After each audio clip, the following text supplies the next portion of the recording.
राजस्थान चतुर्थ श्रेणी कर्मचारी भर्ती के लिए हमारा 10वां मॉडल पेपर है, जिसके अंदर हम राजस्थान जीके के पिछली परीक्षा में आए हुए 9,999 प्लस क्वेश्चन की सीरीज चला रहे हैं। जिसके अंदर हमारा आज का पहला क्वेश्चन है कि चंबल नदी का प्राचीन नाम क्या है।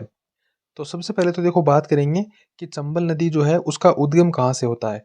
तो चंबल नदी का उद्गम जो है वो मध्य प्रदेश के जानापाव पहाड़ी, ठीक है, जानापाव पहाड़ी से जो है वो इसका उद्गम होता है, ठीक है। कहाँ पर है? इंदौर जिला है, ठीक है। इंदौर जिले की जानापाव पहाड़ी से निकलती है।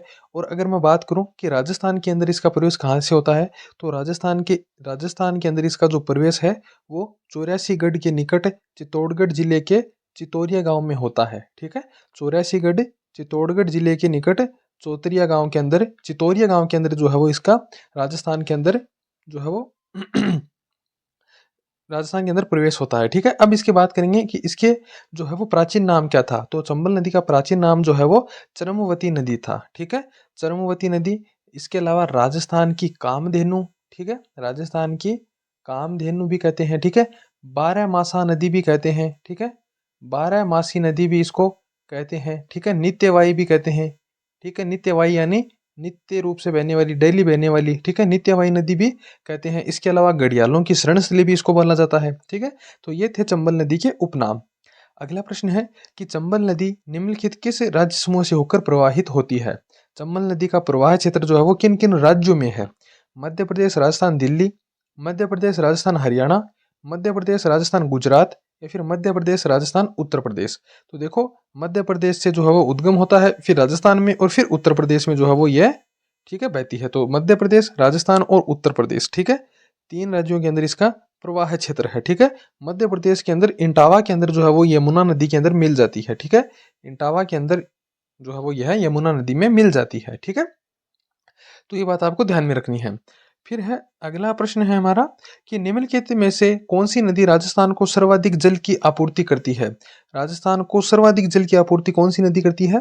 चंबल नदी, बनास नदी, माही नदी, या फिर साबरमती नदी।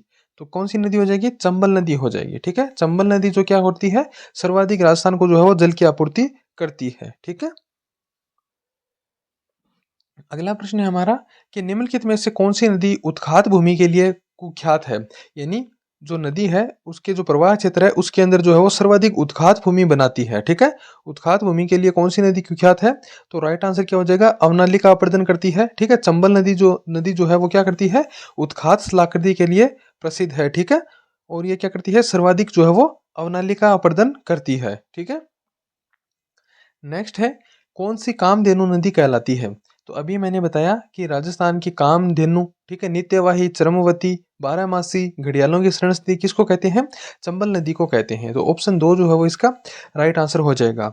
अगला प्रश्न है हमारा कि किस नदी पर ईस्ट वेस्ट कॉरिडोर के अधीन हैंगिंग ब्रिज बनाया जाना प्रस्तावित है। प्रस्तावित नहीं है, बनाया गया है, ठीक है। 2011 का क्वेश्चन है, तो ये बनाया जाना प्रस्तावित है, इसके अंदर ये लिखा गया है, ठीक है। तो देखो जो क्या है, ये क्या बोल रहा है? हैंगिंग ब्रिज, ठीक है। ईस्ट वेस्ट कॉरिडोर के अधीन हैंगिंग ब्रिज जो है वो कौन सी नदी पर बनाया जाना है। तो राइट आंसर क्या हो जाएगा? देखो कोटा के अंदर जो है वो चंबल नदी पर बनाया गया है, ठीक है। कोटा नदी के अंदर हैंगिंग ब्रिज बनाया गया है, ठीक है, चंबल नदी पर, ठीक है। राजस्थान का पहला है और देश का चौथा, ठीक है। राजस्थान का जो है वो पहला हैंगिंग ब्रिज है और भारत का जो है वो चौथा है, ठीक है। भारत का जो है वो चौथा है, ठीक है, ठीक है। और इसके अलावा जो राजस्थान का एक दूसरा जो हैंगिंग ब्रिज है वो कहाँ पर बनाया जाएगा? वो माही नदी पर बनाया जाएगा, चिखली डूंगरपुर सड़क पर जो है वो बनाया जाएगा, ठीक है। तो अभी इस पे ध्यान देते हैं कि जो पहला हैंगिंग ब्रिज है वो चंबल नदी पर कोटा के अंदर बनाया गया है, जो भारत का पहला और देश का चौथा है। सॉरी, राजस्थान का पहला और देश का चौथा है। नेक्स्ट है कि वापणी या फिर बामणी नदी किस नदी की सहायक नदी है? काली सिंध, चंबल, बनास, या फिर पार्वती। तो देखो बापणी या फिर बामणी नदी जो है वो चंबल नदी की सहायक नदी है, ठीक है। चंबल नदी की सहायक नदी है। ब्राह्मणी नदी की बात करूं तो कहाँ से निकलती है? ठीक है, हरिपुरा की पहाड़ी से निकलती है। चित्तौड़ के अंदर हरिपुरा की पहाड़ी से निकलती है, ठीक है, चित्तौड़ से बामणी नदी। और चंबल में भैंसरोडगढ़ के निकट जो है वो चंबल में मिल जाती है, चंबल की सहायक नदी है। अगला प्रश्न है कि परवन, निमाज, आहू किसकी सहायक नदियां हैं? काली सिंध की, बेडच की, कोठारी की या फिर माही की?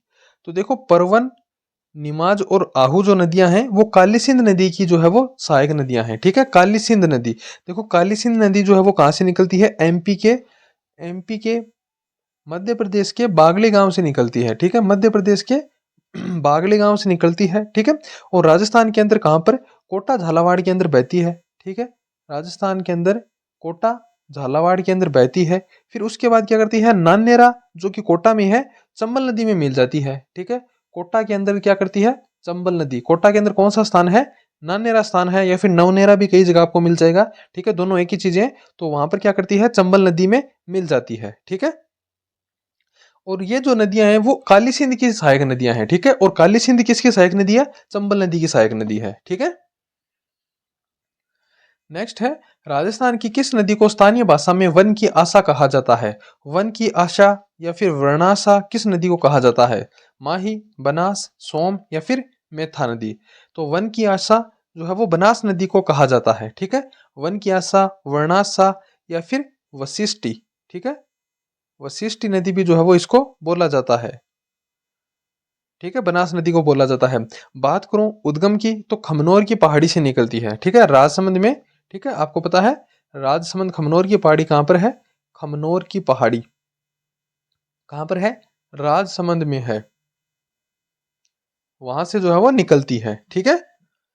नेक्स्ट है, राजस्थान राज्य में ही पूर्णतः बहने वाली सबसे लंबी नदी कौन सी है? यानी राजस्थान राज्य के अंदर बहने वाली, पूर्णतः राजस्थान राज्य के अंदर बहने वाली सबसे लंबी नदी कौन सी है? तो वो नदी आपकी हो जाएगी बनास नदी हो जाएगी, ठीक है। कौन सी नदी है? बनास नदी है, ठीक है। यानी जो जितनी भी नदियां है ना, बनास नदी का जो जल ग्रहण क्षेत्र है वो सबसे बड़ा है, ठीक है। ये बात भी आपको ध्यान में रखनी है, ठीक है, कि जल ग्रहण, सबसे बड़ा जो जल ग्रहण है वो बनास नदी का है, ठीक है। जल ग्रहण क्षेत्र जो है वो सबसे बड़ा जो है वो बनास नदी का है, ठीक है।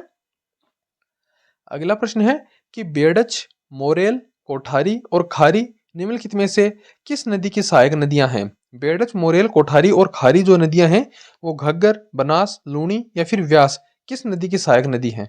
तो राइट आंसर क्या हो जाएगा? बनास नदी की सहायक नदियां हैं। ऑप्शन 2 जो है वो इसका राइट आंसर हो जाएगा, ठीक है। अगला प्रश्न है हमारा कि राजस्थान में चंबल नदी की सबसे बड़ी सहायक नदी कौन सी है? राजस्थान के अंदर चंबल की सबसे बड़ी सहायक नदी जो है वो कौन सी है? द्वष्टदती नदी, लूणी नदी, साबरमती नदी या फिर बनास नदी, ठीक है। तो देखो चंबल की सबसे बड़ी सहायक नदी है, ठीक है। बनास नदी जो है वो चंबल की सबसे बड़ी सहायक नदी है। ये क्या करती है? खमनोर की पहाड़ी राजसमंद से निकलती है, ठीक है। राजसमंद से निकलकर क्या करती है? बहकर कहां पर चंबल में मिलती है? ये मिलती है रामेश्वर घाट, सवाई माधोपुर, ठीक है। रामेश्वर घाट सवाई माधोपुर के अंदर क्या करती है? चंबल के अंदर मिल जाती है, ठीक है। चंबल के अंदर मिल जाती है, ठीक है। तो ये बात आपको ध्यान में रखनी है। और यहीं पे जो है वो सीप नदी भी आती है। तो इन तीनों को क्या होता है? रामेश्वरम के अंदर त्रिवेणी संगम बनता है, ठीक है। किस किस का? चंबल का, सीप का और बनास का, ठीक है। रामेश्वर सवाई माधोपुर के अंदर त्रिवेणी संगम बनता है, ठीक है। सीप नदी, बनास नदी और चंबल नदी। अगला क्वेश्चन है कि निम्नलिखित नदियों में से कौन सी अध्यारोपित नदी का उदाहरण है? देखो अध्यारोपित नदी क्या होती है कि जब एक नरम चट्टान के ऊपर बहने वाली नदी होती है ना, वो क्या करती है? कठोर चट्टानों पर बहती है ना, लेकिन क्या करता है कि जो उसकी बहने का जो ढलान होता है ना, वो सेम ही रहता है, कोई फर्क नहीं पड़ता है, तो उसको अध्यारोपित नदी बोलते हैं, ठीक है। यानी कि देखो मान लो कोई नरम चट्टान पर नदी बह रही है, फिर अचानक से क्या करेगी? कठोर चट्टान पर बहेगी, लेकिन नदी का जो प्रवाह है ना वो उसी प्रकार का रहेगा, उसमें कोई परिवर्तन नहीं होगा। तो इस प्रकार की नदी को क्या कहते हैं? अध्यारोपित नदी कहते हैं, ठीक है। तो कौन सी नदी का उदाहरण है? तो बनास नदी जो है वो क्या है? अध्यारोपित नदी का उदाहरण है, ठीक है। बनास नदी जो क्या है? एक अध्यारोपित नदी का उदाहरण है। इसके अलावा चंबल भी जो है वो भी क्या है? अध्यारोपित नदी का ही एक उदाहरण है, ठीक है। नेक्स्ट है, बीसलपुर बांध किस नदी पर स्थित है? काली सिंध, बनास, जाखम या फिर लूणी? तो देखो बीसलपुर बांध जो है, सबसे पहले तो बात करेंगे कि है कहां पर। तो टोंक जिले के अंदर है, ठीक है। बीसलपुर बांध टोंक जिले में है, ठीक है। राजस्थान की सबसे बड़ी पेयजल योजना है, बनास नदी के ऊपर बना हुआ है, ठीक है। टोंक के अंदर बनास नदी के ऊपर बना हुआ है, राजस्थान की सबसे बड़ी पेयजल परियोजना है। नेक्स्ट है, आहड़ नदी का नाम उदय सागर के बाद क्या हो जाता है? देखो आहड़ नदी का नाम जो है वो उदय सागर झील में गिरने के बाद क्या होता है, ठीक है? क्या होता है? देखो आहड़ नदी क्या करती है, उदय सागर झील में गिरती है, ठीक है? उसके बाद जब वापस निकलती है तो इसका नाम बेड़च हो जाता है। क्या हो जाता है? बेड़च हो जाता है, ठीक है? ठीक है, बेड़च हो जाता है। फिर आगे बेड़च नदी क्या करती है, बिगोद के अंदर क्या करती है, बनास नदी में मिल जाती है, ठीक है? बेड़च क्या करती है, बेड़च बनास नदी के अंदर कहाँ मिलती है, बिगोद भीलवाड़ा के अंदर जो है वो इसके अंदर मिल जाती है, ठीक है?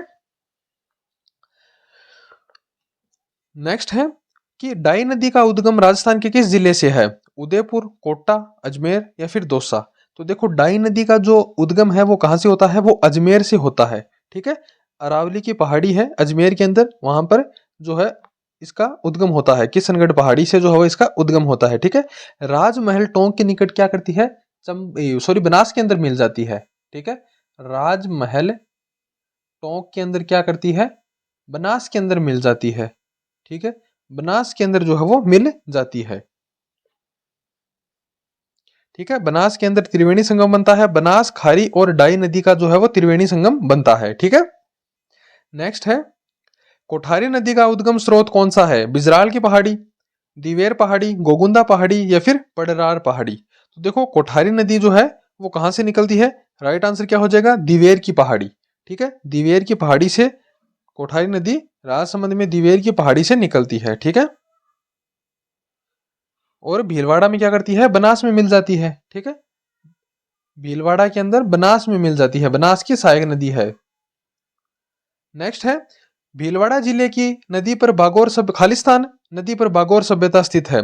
भीलवाड़ा जिले की खालिस्तान नदी पर बागोर स्थित है, तो राइट आंसर क्या हो जाएगा, कोठारी नदी पर जो है वो बागोर स्थित है, ठीक है? बागोर सभ्यता। नेक्स्ट है निम्न शहरों में से कौन सा जवाई नदी के किनारे स्थित है? निम्न शहरों में से कौन सा जो है वो जवाई नदी के किनारे स्थित है? पाली, जालोर, झालावाड़ या फिर चित्तौड़गढ़? तो देखो पाली जो है वो जवाई नदी के किनारे बसा हुआ है, ठीक है? पाली जो है वो जवाई नदी के किनारे बसा हुआ है। चित्तौड़ की बात करूं तो चित्तौड़ जो है वो बेड़च नदी के किनारे बसा हुआ है, ठीक है? झालावाड़ जो है वो काली सिंध नदी के किनारे बसा हुआ है, ठीक है? और जालोर जो है वो सुकड़ी नदी के किनारे बसा हुआ है, ठीक है? तो पाली जो है वो जवाई नदी, वैसे तो बांडी नदी है लेकिन जवाई की वो सहायक नदी है, तो जवाई नदी मुख्य नदी है, तो जवाई नदी का नाम आएगा। जालोर सुगड़ी नदी, झालावाड़ काली सिंध नदी और चित्तौड़गढ़ बेड़च नदी, ठीक है? नेक्स्ट है अरवारी नदी का उद्गम खालिस्तान में है। अरवारी नदी का उद्गम जो है वो कहाँ से है, सवाई माधोपुर से, थानागाजी के पास सकरा बांध से, पाली जिले से या फिर हेमवास बांध से? तो देखो अरवारी नदी जो है वो थानागाजी के पास सकरा बांध से निकलती है, ठीक है? कहां पर है, अलवर के अंदर है, ठीक है? अलवर से है, ठीक है? नेक्स्ट है निम्नलिखित में से कौन सी उगटन नदी भी कहलाती है? किसको उगटन नदी भी बोलते हैं, उटगन नदी भी बोलते हैं?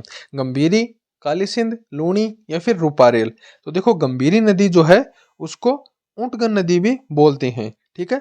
कहां से निकलती है, करौली से निकलती है, ठीक है? करौली से निकलती है, ठीक है? भरतपुर धौलपुर में बहती है, फिर उत्तर प्रदेश में जो है इसको ऊंगटा नदी बोला जाता है, ठीक है? उत्तर प्रदेश में इसको यह नाम दिया गया है, यूपी के अंदर। नेक्स्ट है कि निम्न नदियों में से राजस्थान में कौन सी रुंडित सरिता कहलाती है? वाकल, खारी, बाणगंगा या फिर कोठारी? तो देखो रुंडित सरिता जो है, ठीक है, किसको कहते हैं, ये कहते हैं बाणगंगा नदी को रुंडित सरिता कहा जाता है। इसके अलावा देखो एक दो नाम मैं और बताता हूं, इसको क्या कहते हैं, अर्जुन की गंगा भी बोलते हैं, ठीक है? अर्जुन की गंगा भी इसको बोलते हैं, ताला नदी भी इसको बोलते हैं, ठीक है? और रुंडित सरिता भी बोलते हैं। अब इसके जो है उद्गम की बात करेंगे तो उद्गम होता है कोटपुतली बहरोड की बैराट की पहाड़ी से, ठीक है? बैराट की पहाड़ी से निकलती है, ठीक है? और यह नदी भरतपुर में जो है वो सर्वाधिक बहती है, ठीक है? नेक्स्ट है निम्न में से कौन सा नदी और उत्पत्ति स्थान सुमेलित नहीं है? सोम बिछा मेड़ा की पहाड़ी से निकलती है, जाखम नदी छोटी सादड़ी से निकलती है, बाणगंगा नदी सेवर की पहाड़ी से निकलती है, गलत हो जाएगा। अभी मैंने बताया बाणगंगा जो है वो बैराट की पहाड़ी से निकलती है, कोटपुतली बैरोड। रूपारेल नदी उदयनाथ की पहाड़ी से निकलती है, बाकी तीनों सही है। बाणगंगा नदी जो है वो बैराट की पहाड़ी से निकलती है, ठीक है? उसके बाद हमारा अगला प्रश्न है कि निम्नलिखित में से राजस्थान के कौन से जिलों में नदी नहीं बहती है? बाड़मेर, जालौर, बीकानेर, चूरू, जैसलमेर, जोधपुर या फिर श्रीगंगानगर, हनुमानगढ़। तो देखो वर्तमान में क्या है, राजस्थान के अंदर बीकानेर, चूरू और फलोदी 3 जिले ऐसे हैं जहां पर कोई भी नदी नहीं बहती है। ठीक है, 3 जिलों के अंदर जो है वो कोई भी नदी नहीं बहती है। अगला प्रश्न है हमारा कि मांडलगढ़ के निकट त्रिवेणी पर कौन सी 3 नदियां मिलती हैं? मांडलगढ़ के निकट जो है वो कौन सी 3 नदियां, मांडलगढ़ कहां पर है? भीलवाड़ा के अंदर है। ठीक है, वहां पर कौन सी 3 नदियों का संगम होता है? तो देखो मांडलगढ़ के निकट जो है वो बेड़च, बनास और मेनाल, बेड़च, बनास और मेनाल। ठीक है, सॉरी किस पे कर दिया, हाँ 2 नंबर जो है वो इसका राइट आंसर हो जाएगा। ठीक है, ठीक है, बनास नदी 3 त्रिवेणी संगम बनाती है। ठीक है, एक तो मांडलगढ़ के अंदर बना लिया बनास, बेड़च, मेनाल का। ठीक है, एक बनाएगी बनास, खारी और डाई का राजमहल टोंक में, अभी मैंने थोड़ी देर पहले बताया था। ठीक है, कि डाई नदी जो है वो अजमेर से निकलती है। ठीक है, किशनगढ़ पहाड़ी से, तो वो कहां पर बनाएगी? राजमहल टोंक के अंदर बनाएगी। ठीक है, एक फिर बनाती है बनास, चंबल और सीप रामेश्वर घाट सवाई माधोपुर के अंदर बनाती है। ठीक है, नेक्स्ट है चंबल, बनास और सीप नदियां किस जिले में राजस्थान के त्रिवेणी संगम का निर्माण करती हैं? अभी मैंने बताया कि बनास, चंबल और सीप जो है रामेश्वर घाट सवाई माधोपुर, ठीक है, रामेश्वर घाट सवाई माधोपुर के अंदर त्रिवेणी संगम बनाती हैं। ठीक है, और यहीं पर क्या होती है, बनास नदी जो है वो चंबल नदी में मिल जाती है। नेक्स्ट है मानसी वाक्कल नदी का उद्गम स्थल कहां से है? फुलवारी की नाल अभ्यारण्य, मध्य प्रदेश की विंध्याचल पहाड़ियां, गोकुंदा की पहाड़ियां या फिर अरावली पर्वत श्रृंखला। तो मानसी वाक्कल नदी का जो उद्गम है वो फुलवारी की नाल अभ्यारण्य से होता है। ठीक है, फुलवारी की नाल अभ्यारण्य, उदयपुर। नेक्स्ट है भीमलत जलप्रपात कहां पर अवस्थित है? मेनाल नदी, मांगली नदी, बेड़च नदी या फिर चंबल नदी। तो भीमलत जो जलप्रपात है वो कहां पर स्थित है? वो मांगली नदी के ऊपर स्थित है। ठीक है, भीमलत जलप्रपात जो है वो कहां पर है? वो मांगली नदी पर स्थित है। बात करूं कहां पर, तो बूंदी के अंदर स्थित है। ठीक है, बूंदी जिले के अंदर। नेक्स्ट है राजस्थान में चूड़िया जलप्रपात किस नदी पर है? माही, लूणी, चंबल या फिर सोम। तो देखो राजस्थान में जो चूड़िया जलप्रपात है वो कहां पर स्थित है? राइट आंसर हो जाएगा चंबल नदी पर स्थित है। ठीक है, चूड़िया जलप्रपात जो है वो चंबल नदी पर स्थित है। ठीक है, कहां पर है? भैंसरोडगढ़, चित्तौड़। ठीक है, भैंसरोडगढ़, चित्तौड़ के अंदर स्थित है। नेक्स्ट है नदियों की लंबाई के संबंध में निम्न में से कौन सा तथ्य गलत है? कौन सी नदी की लंबाई जो है वो गलत है? लूणी जो है वो 495 किलोमीटर लंबी है। ठीक है, राजस्थान के अंदर 330, अरे हाँ, राजस्थान के अंदर 330। ठीक है, चंबल नदी 1051 किलोमीटर है, राजस्थान में 322 किलोमीटर। ठीक है, माही नदी, सॉरी, बनास नदी 512 किलोमीटर है। ठीक है, 512 किलोमीटर बिल्कुल सही है, ये राजस्थान के अंदर ही बहती है पूर्णतः। माही नदी 467 किलोमीटर है, तो माही नदी का कितना हो जाएगा? माही नदी जो है वो 576 किलोमीटर है। ठीक है, और राजस्थान के अंदर जो है वो 171 किलोमीटर है। ठीक है, तो देखो लूणी नदी 495 किलोमीटर की लंबाई है, जिसके अंदर राजस्थान में 330 किलोमीटर है। चंबल नदी 1051 किलोमीटर लंबी है, राजस्थान के अंदर 322 किलोमीटर है। बनास नदी जो है वो 512 किलोमीटर है। ठीक है, अब देखो पूर्णतः राजस्थान में बहने वाली सबसे लंबी नदी बनास नदी है। ठीक है, और वैसे लंबाई में सर्वाधिक लंबी जो है नदी है वो राजस्थान के अंदर कौन सी प्रवाहित होती है? चंबल नदी 1051 किलोमीटर। ठीक है, तो ये बात आपको ध्यान में रखनी है। तो ये थे हमारे 30 महत्वपूर्ण क्वेश्चन जो बार बार एग्जाम के अंदर रिपीट हो रही हैं। ठीक है, तो इसी तरह हमने जो है वो 2-3 क्लास देखी हैं नदियों की, जिसके अंदर हम नदियों से संबंधित जो भी क्वेश्चन थे वो एग्जाम के अंदर हमने कवर किए हैं। कल की क्लास के अंदर हम जो झीलों से संबंधित जो क्वेश्चन आए हैं एग्जाम के अंदर, वो महत्वपूर्ण क्वेश्चन जो है हम लेकर आएंगे। ठीक है, देखेंगे अगर कल की क्लास में पूरे नहीं होती हैं तो फिर आगे आने वाली क्लास के अंदर करवा देंगे, फिर उसके बाद बांध से जो जितने भी क्वेश्चन बनते हैं वो करवाएंगे। ठीक है।